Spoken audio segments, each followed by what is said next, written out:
Most foreign women think he left because his mother said no. They're wrong. His mother didn't say no. She didn't have to. The man who loved you was a version of himself he was renting. And the rents ran out. By the end of this video, I'm going to show you what is actually mourning when he walks back into his life. It's not his mother. It's not Korean tradition. It's something he won't admit to himself, much less to you. And there's a sentence his Korean friends said to him at a work dinner 2 weeks before he stopped texting. One sentence. It ended you. I'll show you what they said in a minute. I've sat across the 5 of my friends at 2 a.m. and listened to them explain it as if they were reading the weather. He didn't leave through one door. He left through 3. The text you keep rereading. You're scrolling back through the conversation again. You're not looking for evidence. You already know. You're looking for the moment it shifted. Maybe it was a trip you took together. It was warmer on that trip. You remember the way he held your hand. Maybe it was the week he didn't call after his mother's birthday. He told you the family dinner was hard. He didn't say why. Maybe it was the message that came in 3 weeks ago. Shorter than usual. Polite. Like a coworker. You read it again. You're trying to figure out what you did. You didn't do anything. That's the part nobody tells you. I had a friend. I'll call him by an English name. I'll call him Jun. He met a German woman in 2019, an architect, 2 years older than him.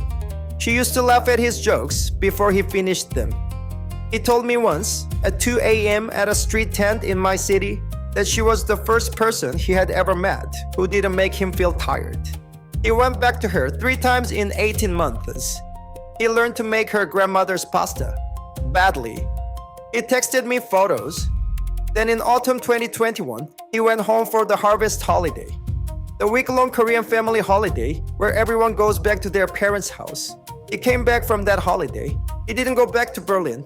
I asked him what happened. He said, she's a good person. That was his whole answer. A good person.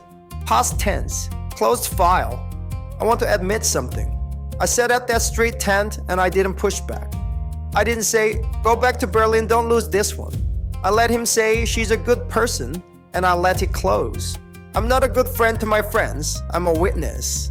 The cage wins because men like me sit at the table and don't disturb the soju. So when you reread his last message and it sounds polite, like he is already filing you away, you are not imagining it. He is. He is not even aware he is doing it. He is closing a door. The first of 3. Door 1. The sentence at the table. Here's what I promised. The sentence.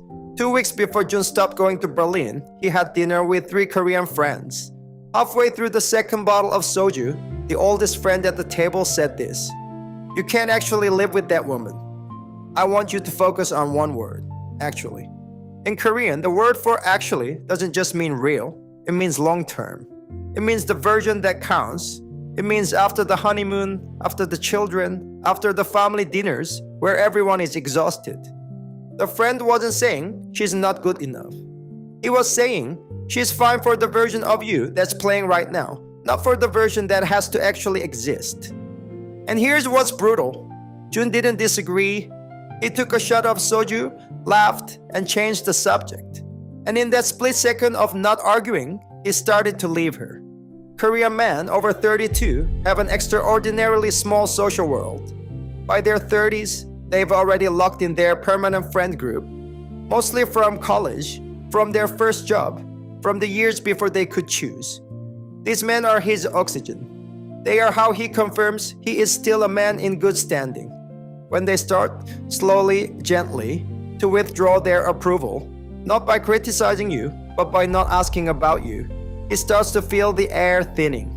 The decision wasn't made at the family holiday. The decision was made at that table. The holiday was just where he signed it. This is how Korean men leave foreign women. They don't leave at airports, they leave at work dinners. In the gap between what their friends say and what they don't disagree with. That's door 1, the friends. Now door 2. But door 2 isn't about people he knows. It's about a man who died 600 years ago. Door 2, the man in the painting. To understand door 2, you have to understand a kind of man called the scholar gentleman. He's the Korean version of the ideal Confucian aristocrat. The man on the wall of every Korean elementary school history textbook. The man in the long white robe holding a brush, looking pensive. He's been the masculine ideal in Korea for over 2,000 years. The concept came from China around the 2nd century BCE. To put that in scale, this script is older than Christianity. The first scholar gentleman was being trained before Jesus was born. It's cemented in Korea about 600 years ago, 600 years. To put that in scale, when this script was being burned into Korean men, Columbus hadn't sailed yet. The Renaissance hadn't started in Italy. The Aztec Empire was still rising in Mexico. That's how old this is. That's how deep it goes. The scholar gentleman served 4 things: his king, his parents, his ancestors, and his sons. Notice what is not on that list. Himself, his wife, his desires. A Korean man's job for 600 years was to be a corridor, a passageway through which the family bloodline traveled from his ancestors to his sons. His wife's job was to be absorbed into his family, to disappear into the corridor and serve its function. A foreign woman cannot be absorbed. She has her own corridor. She has her own ancestors. She has her own bloodline. She came from a culture that doesn't even have the same architecture for family. So in his bloodline math, you don't fit.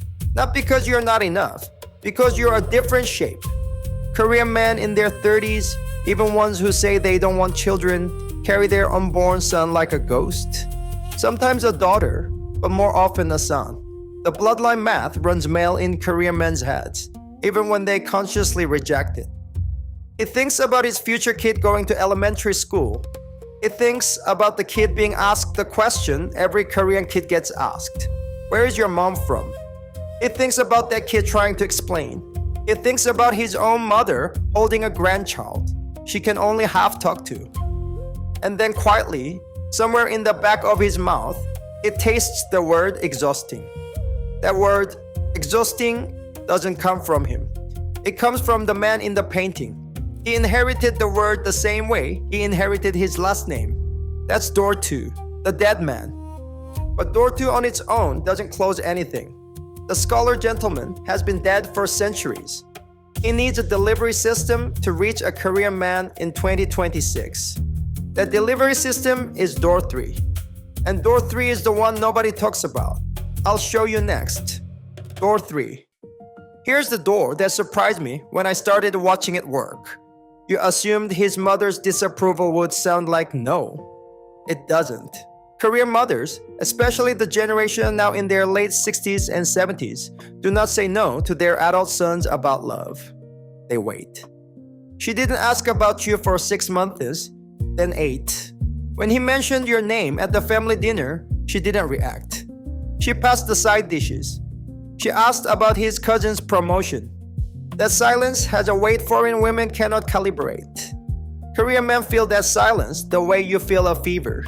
It's body knowledge. It's something is wrong, but I can't point to where. After enough months of that silence, he starts to feel like he is the one being weird. Like loving you is the symptom, and her silence is the diagnosis. His mother is not the villain here. She is also a delivery system. The man in the painting writes the script. The mother performs it. The friend at the work dinner enforces it. The unborn son receives it. 3 doors, 1 cage. And here's the part I have to tell you, even though you won't like it. You are also part of this. Not in the way you think. Not in the you should have known better way. In a different way. You picked him because he wasn't fully there. Some part of you knew. The first month. The second month. There was a quality to him you couldn't name. Something almost translucent. He was warmer than the men in your country. Softer. More attentive. He felt things he wasn't supposed to feel. What you were sensing was a man who was on loan from a system you couldn't see. He was performing a version of himself the cage didn't allow at home. That's why he was so good with you. Because the 3 doors were on the other side of the world.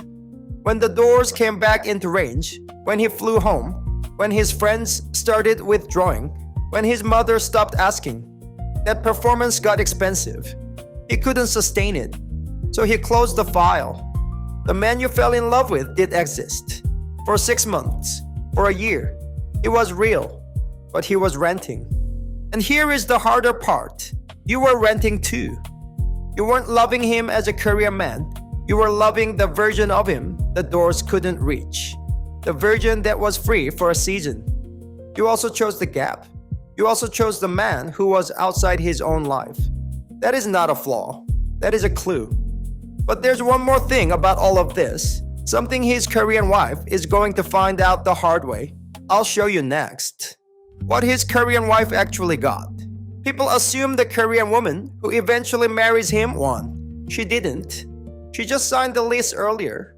She married a man who had already closed the file on himself before he ever met her. She gets the corridor. She gets the bloodline. She gets the family dinners where everyone passes the side dishes in the right order. She does not get the version of him that was free in Berlin. Nobody gets that version. That version is buried. She will spend 20 years next to a man who, at 3 a.m., stares at the ceiling of his apartment and remembers a season he can never name out loud. She will mistake his quiet for tiredness. He'll let her. The cage doesn't have winners. It only has tenants who pay different rent. The young Korean woman performing on the surgery table at 24, the wife performing for his mother at 34, the unborn son who will perform for his ancestors at 44, they are all paying, just in different currencies. You think she beat you? She didn't. She just got a longer lease on a smaller cage. What he is actually mourning, I told you I would show you what he is mourning when he walks back through those 3 doors. It is not his mother. It is not tradition. It is not even you exactly. He is mourning the 6 months he was free. Every Korean man in his bloodline for 600 years, back to before Columbus, back to when the man in the painting was first being copied into textbooks, played the script, married the right woman, had the right son, performed the right rites, disappeared eventually into the corridor, like everyone before him. For 6 months, with you, he didn't. For 6 months, he was the first man in his line who chose, not who served, chose. He won't tell anyone about you, not his Korean wife, not his friends, not his future son. But at 3 a.m., when the apartment is quiet, he will remember a season when he was a free man, not a corridor. You weren't his mistake. You were his only honest moment. The doors in your country, 3 doors, the friends, the dead man, the mother. You think this is a Korean problem? It's not. Korea just got there first. Every country is building the same 3 doors. Different vocabulary, different rituals. The architecture is identical. There's a man in your country right now, 34 years old, who learned to optimize for his career instead of feel anything. There's a woman in your country, 32, who got told her face was her resume. There's a kid in your country who is being raised to perform instead of exist. The Korean man who left you isn't an outlier. He is a preview. He is running 30 years ahead of the curve. Every man in your country who learned to be a corridor is on the same road. He just hasn't reached the 3rd door yet. So the real question isn't why he left. The real question is whether the version of you he met still exists. Or whether, while you were waiting for him to come back, you also walked back through your own 3 doors, quietly. Without telling yourself you were doing it, he didn't leave you because you weren't enough. He left because for 6 months, he was too much. Tell me in the comments the version of you that he met. Is she still in there? Stay real, because that's what I crave. This is Shibang Records. See you in the next videos.